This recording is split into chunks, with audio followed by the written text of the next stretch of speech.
Okay, this is part 5 and the last part of the series of videos to talk about the circuits.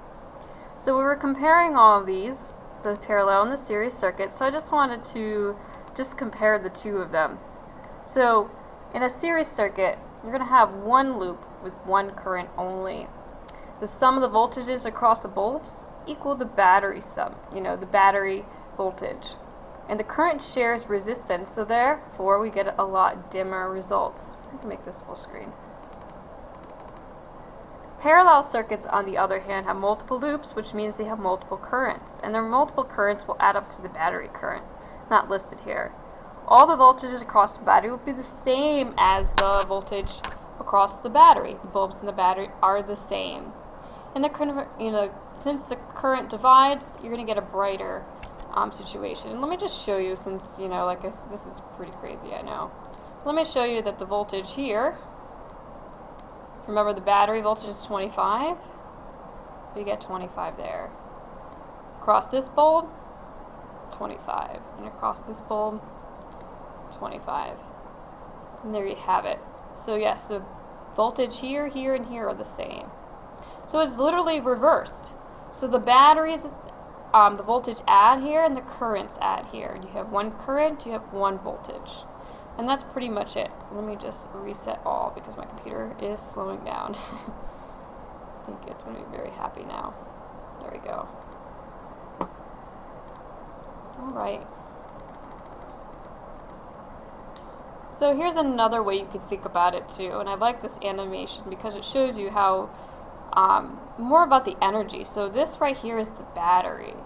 So notice how the battery pushed the charges to a higher energy. So they don't get rid of charges, they're just making them more energetic. So that when they fall, they lose their energy. And some of that energy is given to the light bulbs. So these right here represent light bulbs. So notice that the 30 ohm light bulb is harder to move than the 10 ohm light bulb. And that's exactly what resistors do.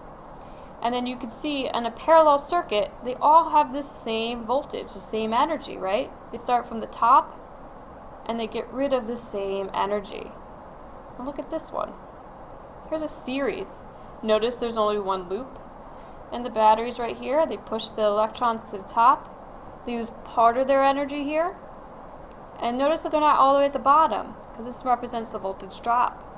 And then right here, they give away the rest of their energy. So when the energy is gone, they go back, and then the battery gives it more energy again. So that's kind of the idea here. So in essence, what you need for a circuit is a pump, like a battery, to give the charges energy.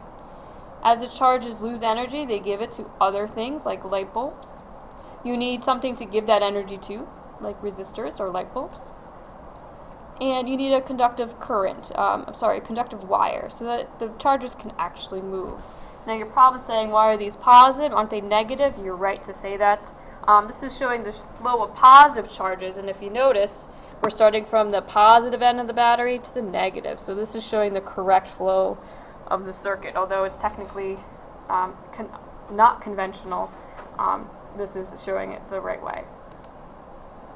So something else that's really interesting too is our bodies are incredible electrical circuits.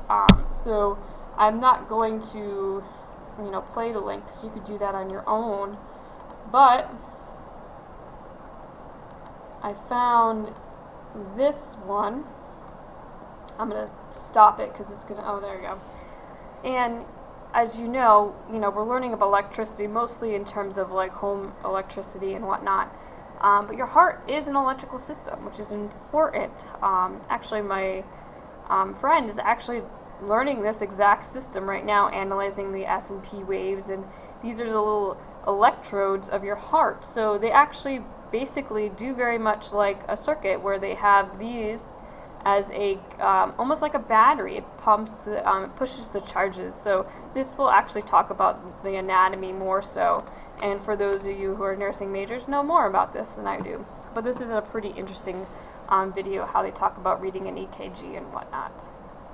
So, in essence, just coming back to here, the things I want you to know is being able to define what a current is, the flow of charge, and recognize we can measure that in amperes.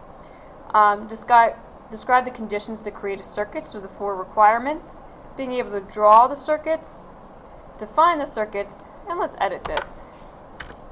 I want you to define series and parallel circuits and know their differences between the two. That's probably a better way to put the objectives on this system, just like that. Okay, well, I hope you have a nice evening. I hope you learned a lot about circuits, and if you have any questions, feel free to email me, and I will see you the following week.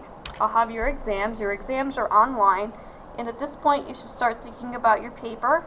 If you haven't already done so, make sure you sign up with your lab instructor, and they should be able to help you out. Okay? Have a nice day, and I'll see you next week.